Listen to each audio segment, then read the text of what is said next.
friends, welcome to I Choose New World. Hello, അസ്സലാമു അലൈക്കും, നമസ്കാരം. ഇന്ന് ഞാൻ ഈത്തപ്പഴം കൊണ്ട് ഒരു അടിപൊളി മിൽക്ക് ഷേക്ക് ഉണ്ടാക്കുന്നതിന്റെ റെസിപ്പിയുമായിട്ടാണ് വന്നിട്ടുള്ളത്. ഇത് നമുക്ക് വളരെ എളുപ്പത്തിൽ ഉണ്ടാക്കാൻ പറ്റിയ നല്ല ടേസ്റ്റി ആയിട്ടുള്ള ഒരു മിൽക്ക് ഷേക്കാണ്. അപ്പോൾ നമുക്കിത് എങ്ങനെയാണ് ഉണ്ടാക്കുന്നതെന്ന് നോക്കാം. അതിനു മുന്നേ ഞാൻ എപ്പോഴും പറയാറുള്ളത് പോലെ എൻ്റെ ചാനൽ ആദ്യമായിട്ട് കാണുന്നവരാണെങ്കിൽ അല്ലെങ്കിൽ ഇതുവരെ സബ്സ്ക്രൈബ് ചെയ്യാത്തവരാണെങ്കിൽ തീർച്ചയായിട്ടും സബ്സ്ക്രൈബ് ചെയ്യണം. സബ്സ്ക്രൈബ് ചെയ്യുമ്പോൾ തൊട്ടടുത്തൊരു ബെല്ലൈക്കൺ കാണാം. അത് ക്ലിക്ക് ചെയ്യുമ്പോൾ 3 ഓപ്ഷൻസ് വരും. അതിൽ ഓൾ ക്ലിക്ക് ചെയ്യണം. എങ്കിലേ ഞാൻ വീഡിയോസ് അപ്ലോഡ് ചെയ്യുമ്പോൾ നിങ്ങൾക്ക് നോട്ടിഫിക്കേഷൻ കിട്ടുള്ളൂ. അപ്പോൾ നമുക്ക് വീഡിയോയിലേക്ക് കടക്കാം. ഈത്തപ്പഴം മിൽക്ക് ഷേക്ക് ഉണ്ടാക്കാൻ വേണ്ടിയിട്ട് ഞാനിവിടെ 1/2 കപ്പ് ഈത്തപ്പഴം എടുത്തിട്ടുണ്ട്. എന്നിട്ട് അതിൻ്റെ കുരുവൊക്കെ കളഞ്ഞിട്ട് ഞാൻ കുറച്ച് നേരം ചൂടുവെള്ളത്തിൽ ഇട്ടിട്ട് കുതിർത്തെടുത്തിട്ടുണ്ട്. ഇതുപോലെ ഈത്തപ്പഴം കുരുവൊക്കെ കളഞ്ഞിട്ട് കുറച്ച് നേരം ചൂടുവെള്ളത്തിൽ ഇട്ടിട്ട് കുതിർത്തെടുക്കണം. അപ്പോഴാണ് നമുക്ക് ഇത് നന്നായിട്ട് അരഞ്ഞു കിട്ടുള്ളൂ.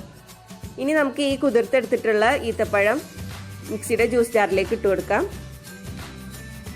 അതുപോലെ തന്നെ ഞാൻ കുറച്ച് ബദാം എടുത്തിട്ടുണ്ട്, ആൽമണ്ട്സ്. അത് ഞാൻ കുറച്ച് നേരം വെള്ളത്തിലിട്ട് കുതിർത്തിട്ട് അതിൻ്റെ തൊലിയൊക്കെ കളഞ്ഞെടുത്തിട്ടുണ്ട്. ഇനി നമുക്കിത് മിക്സിയുടെ ജാറിലേക്ക് ഇട്ട് കൊടുക്കാം. ഇനി ഇതിലേക്ക് ആവശ്യത്തിനുള്ള മധുരം ചേർത്ത് കൊടുക്കാം. ഞാനിപ്പോൾ ഇതിലേക്ക് 3 ടേബിൾ സ്പൂൺ പഞ്ചസാര ചേർത്ത് കൊടുക്കുന്നുണ്ട്. മധുരമൊക്കെ നിങ്ങളുടെ പാകത്തിനനുസരിച്ചിട്ട് ചേർത്ത് കൊടുക്കാം. ഈത്തപ്പഴത്തിൻ്റെ മധുരത്തിനനുസരിച്ചിട്ട് പഞ്ചസാര ചേർത്ത് കൊടുത്താൽ മതി. ഇതിലേക്ക് 1 ടേബിൾ സ്പൂൺ ബൂസ്റ്റ് ഇട്ട് കൊടുക്കാം. ഇനി ഇതിലേക്ക് നമുക്ക് പാല് ചേർത്ത് കൊടുക്കാം. അതിന് വേണ്ടിയിട്ട് ഞാനിവിടെ 1/2 ലിറ്റർ പാൽ എടുത്തിട്ടുണ്ട്. സാധാരണ മിൽക്ക് ഷേക്സ് ഒക്കെ ഉണ്ടാക്കുമ്പോൾ എടുക്കുന്നത് പോലെ തന്നെ ഫ്രീസറിൽ വെച്ചിട്ട് കട്ടാക്കി എടുത്തിട്ടുള്ള പാലാണ് എടുത്തിട്ടുള്ളത്. ഇതിൽ നിന്ന് ആദ്യം നമുക്ക് കുറച്ച് പാൽ ഒഴിച്ചിട്ട് നന്നായിട്ടൊന്ന് അടിച്ചെടുക്കാം. അതിനുശേഷം നമുക്ക് ബാക്കിയുള്ള പാലും കൂടി ചേർത്ത് കൊടുത്തിട്ട് ഒന്നും കൂടി നന്നായിട്ട് അടിച്ചെടുക്കാം. അപ്പോൾ ഞാൻ നന്നായിട്ട് അടിച്ചെടുത്തിട്ടുണ്ട്, നന്നായി അരിഞ്ഞ് കിട്ടിയിട്ടുണ്ട്. ഇനി ഇതിലേക്ക് നമുക്ക് ബാക്കിയുള്ള പാലും കൂടി ചേർത്ത് കൊടുത്തിട്ട് ഒന്നും കൂടി നന്നായിട്ട് അടിച്ചെടുക്കാം.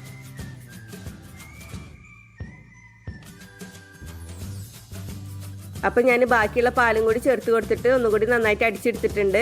നമ്മുടെ ഈത്തപ്പഴം മിൽക്ക് ഷേക്ക് റെഡി ആയിട്ടുണ്ട്. ഇനി നമുക്കിത് സെർവിങ് ഗ്ലാസ്സിലേക്ക് ഒഴിക്കാം.